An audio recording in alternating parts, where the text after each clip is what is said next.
Hello everyone. So in the last lecture we have dealt with some of the problems. One problem regarding your switching losses, conduction losses and switching losses, and there we have found out that how to calculate the RMS value and how to calculate the uh, average value, and then we have found out the this power losses using V into I term, right? Into it, but here some of the problems there will be like some of the devices like here the question number 2, if you see a MOSFET rated of 20 ampere carries a periodic current as shown in the figure. It has an on state resistance of 0.12 ohm. Okay, calculate the average on state loss. So when you are talking about devices, these devices will have either have a on state resistance or on state voltage drop. Okay, so you must remember, if there is an on state resistance, suppose there is some any devices that has on state resistance of R on. Okay, and if any devices that has an that has a conduction loss or that has a voltage drop of VT. Suppose this generally happens with your MOSFETs. MOSFETs have an on-state resistance. Like a MOSFET has been modeled in a resistance form, while a BJT is modeled with a voltage form. Okay, so whenever we want to calculate the average on-state loss, so it will be I square R on. Okay, right? And here if there is a loss, then you have to calculate VT into I. Okay, now whenever there is an I square, you have to take out the RMS square. Okay, RMS square value of a waveform. So you take out the RMS value of this waveform and then put it here and multiply with this, you will get on state resistance or on state loss. Okay, and if this waveform, if you put here, if you calculate the average value of a waveform and multiply with Vt, you will get the on state or conduction loss of a BJT. Okay, so simple I means you have to calculate an average value, while I square means you have to calculate the RMS value. Just in the next question, if you see here, it talks about here a BJT has a voltage drop of 1.5 volt. Okay, and a MOSFET has an on-state resistance of 200 milliohm. Calculate and compare the conduction loss of both the devices if a periodic current is shown in the figure. Now the current is of a trapezoidal form, right? Trapezoidal form. Now this current is flown across BJT also, and this current is flown across MOSFET also. Okay, now you have to calculate the conduction loss. So in the similar manner for BJT, if you want to model a BJT, you will get BJT modeling as a VT, right? And for a MOSFET, you will model it like a resistance R on. So you have to calculate the RMS value for here, RMS square RMS square, and here I average. So I average of this current, if you calculate and put it here, you will get the conduction losses. So these two problems I will be giving to you to solve for yourself for practice, and those who are getting the answers, please write it in your chat box or in your Google Classroom chat box. Okay, so it will be beneficial to predict how many are following the questions, and later on when we will be discussing the live lectures, then there we will be we will be discussing more on these questions if you have any problem. Okay, so let's come to one another problem, like here. This question number 4, this there is some any device and it has a given a current and a voltage.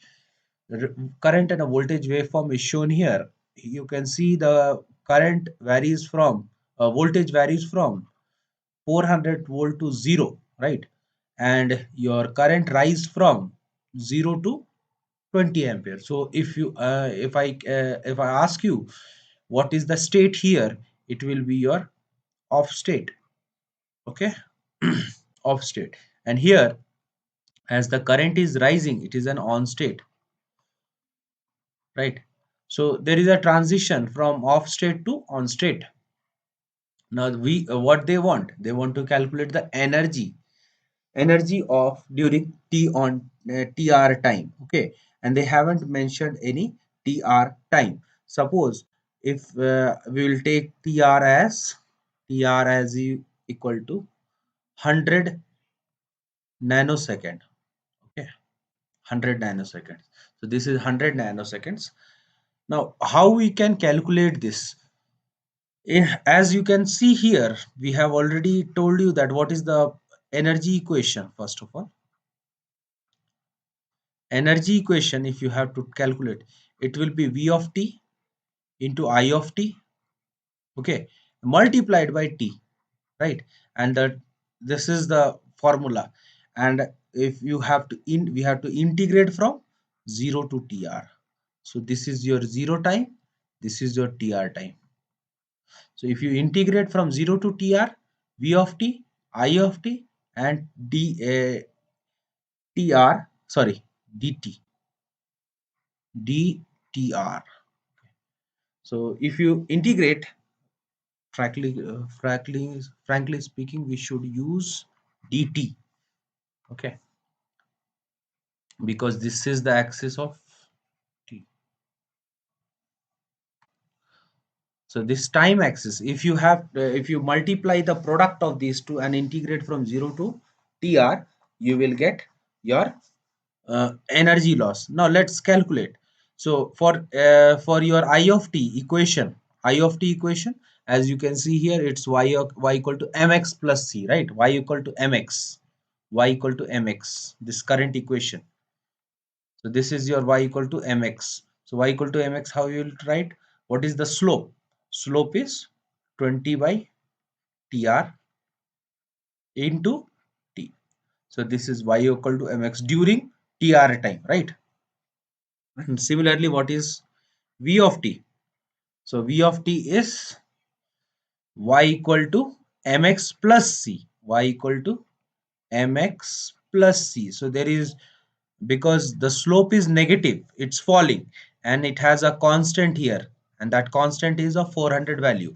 So what you can write, v of t is equal to mx, slope of the line is minus negative slope because it's falling. Here it was increasing slope because it's increasing, right? So what I can write, 400 upon tr, x is t plus 400. Okay, so this is how this the equation is modeled, like 400 minus 400 by tr into. So this is the equation of your v of t and I of t. So you, if you are good in maths, you will be able to solve these questions. So you have to integrate from 0 to.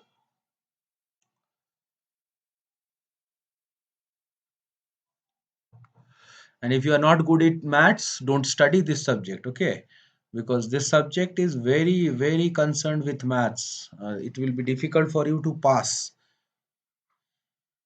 So it's integration from 0 to tr, and it varies from equation. If you write 400 minus 400 upon tr into t,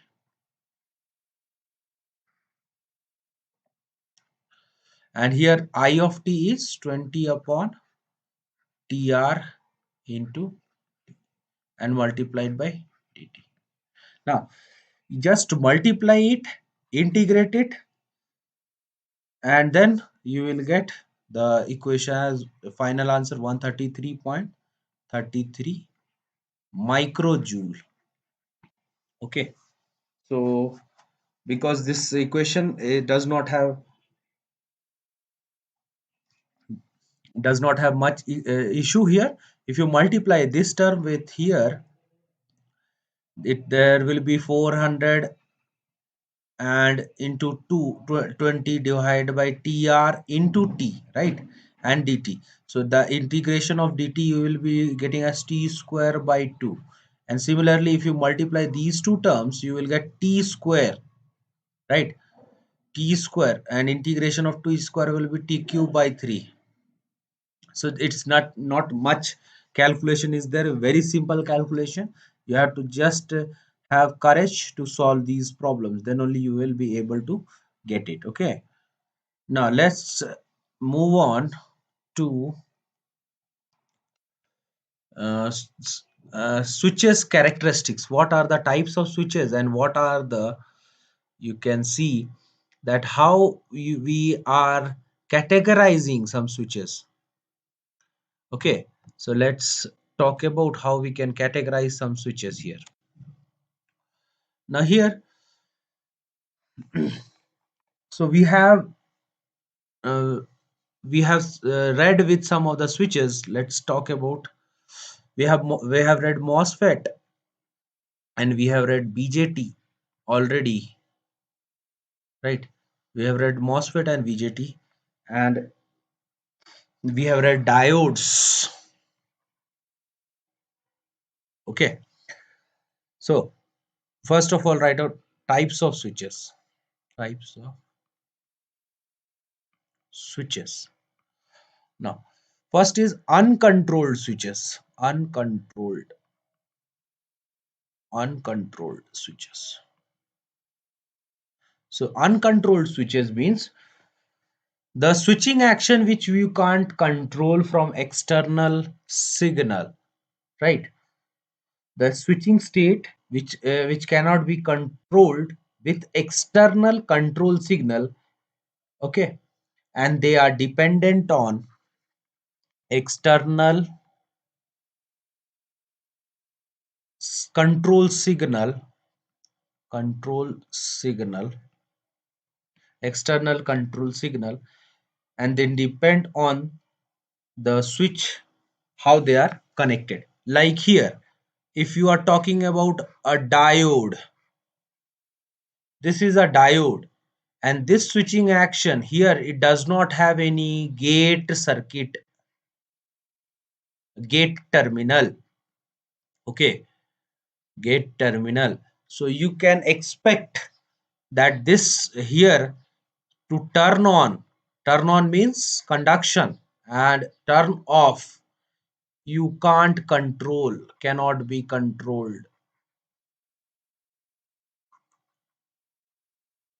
Okay, cannot be controlled. So when the diode is on, when the VAK, so this is our anode to cathode voltage, when the anode to cathode voltage is positive, VAK is positive, we say it is forward bias and it is on, right? And VAK, if it is negative, we say it is reverse bias and it is off. So how the VAK varies? VAK varies with respect to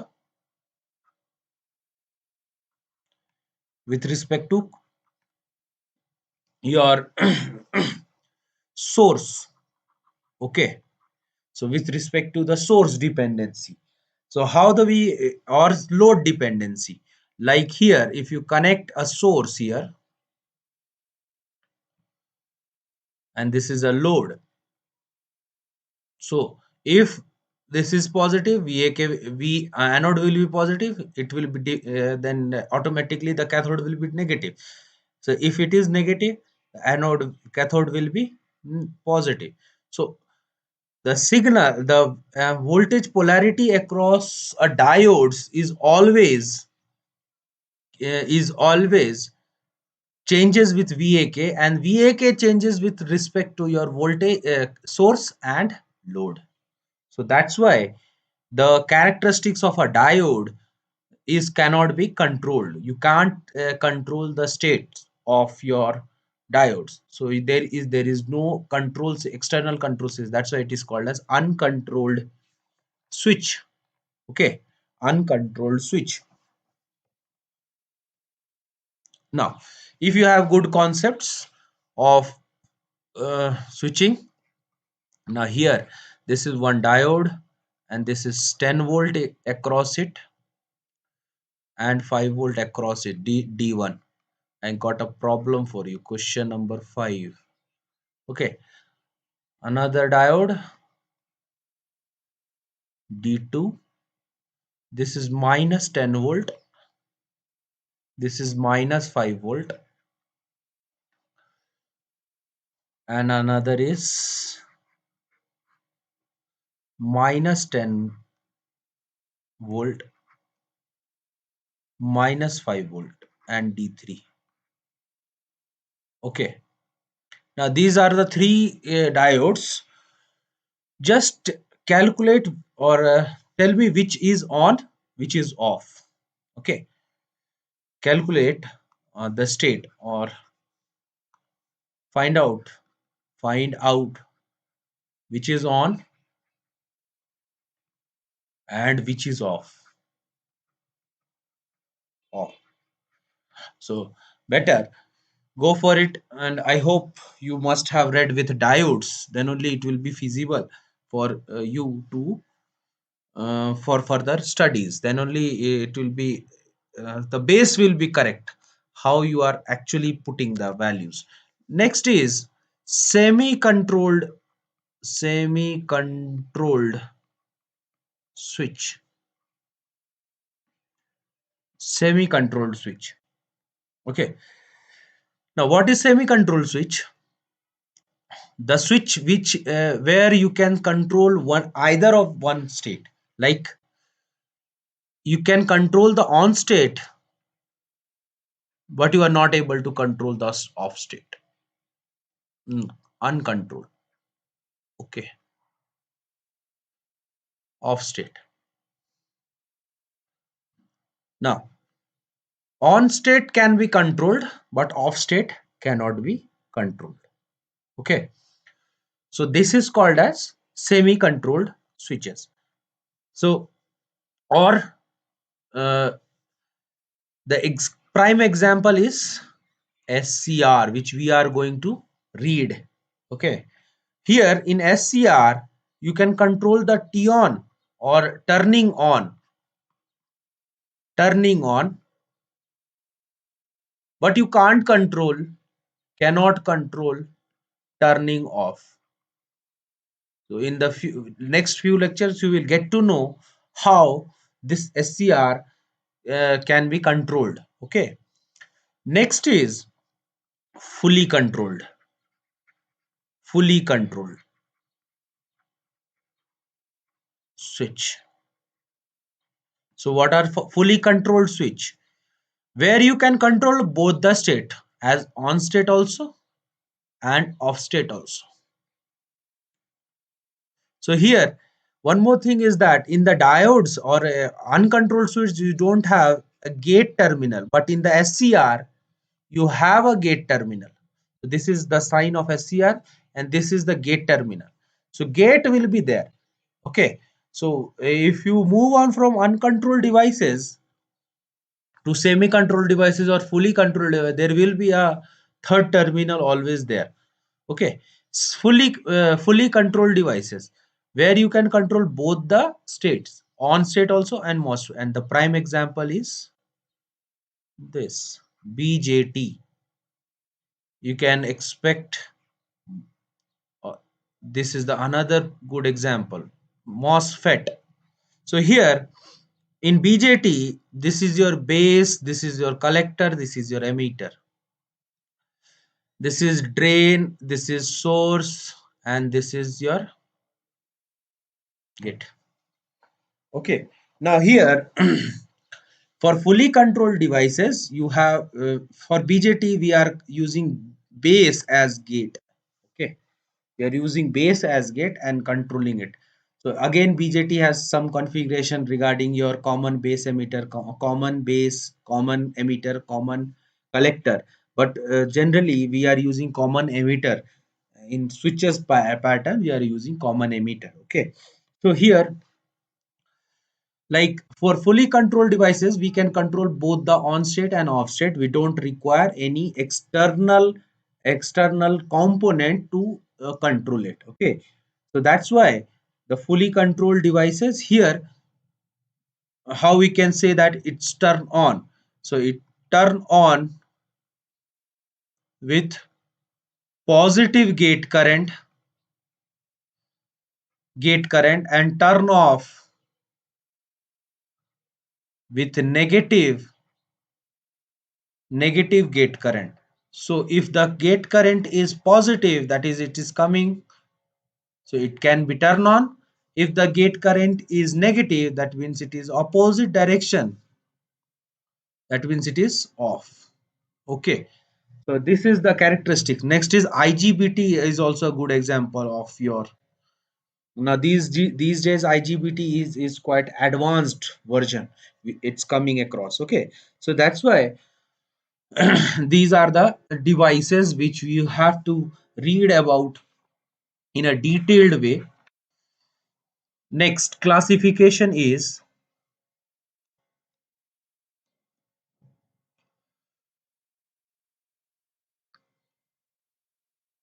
polarity.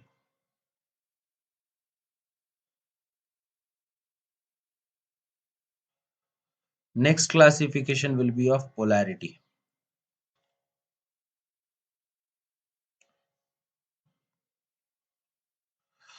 Classification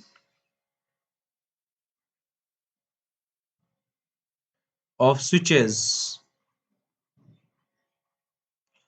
based on pehla first based on polarity.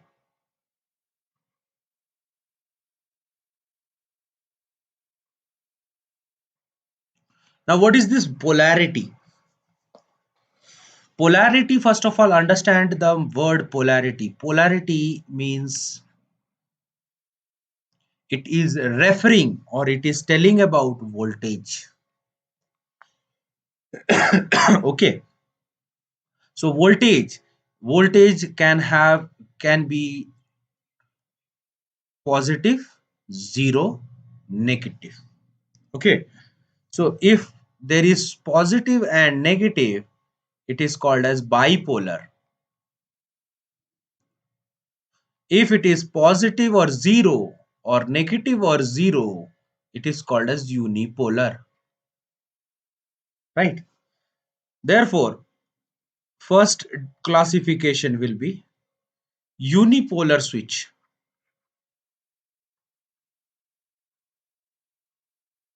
Unipolar switch. The other, bipolar switch.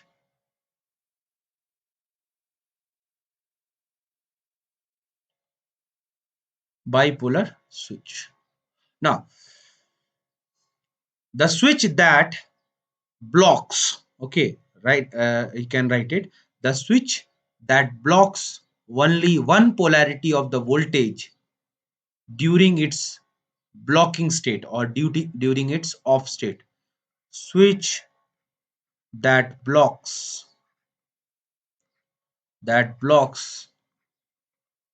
only one polarity, only one polarity during off state. Now here, just take about your BJT characteristics. Example: BJT, MOSFET, MOSFET, IGBT. Okay, IGBT. IGBT. Now, and the best is, and the what you have read is diode. Now here, for a diode characteristic, if you draw a diode characteristic,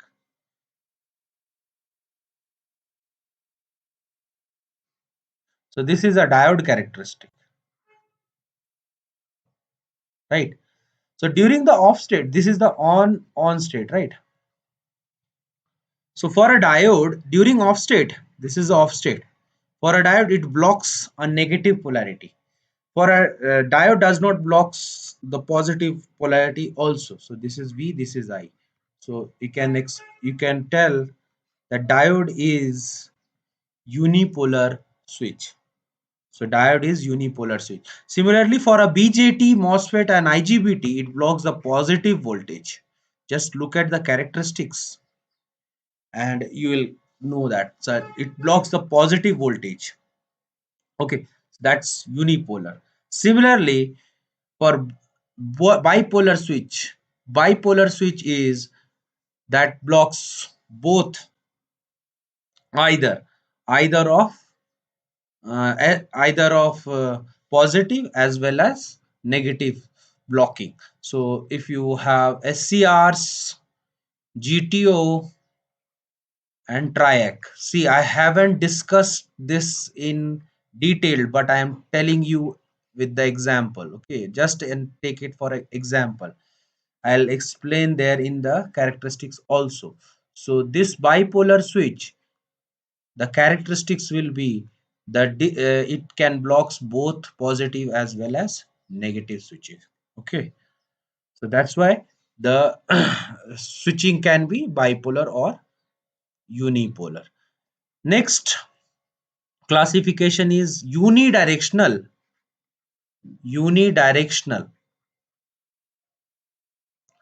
and bidirectional.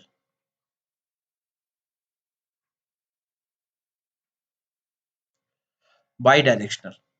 So direction always refers to current. Okay, so if the current is in one direction only, then that is called as unidirectional.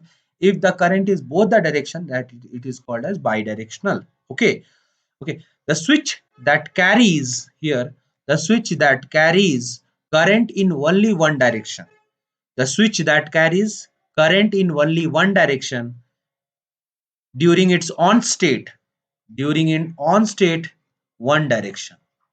Okay, so it is called as unidirectional. Diodes, BJT, MOSFET, SCR, GTO, these all switch will carry current during on state. On state means current will be always positive. In the this is the on state. You can look at the characteristic of diodes. Diodes has a characteristic like this. This is the on characteristics means current is positive always, right?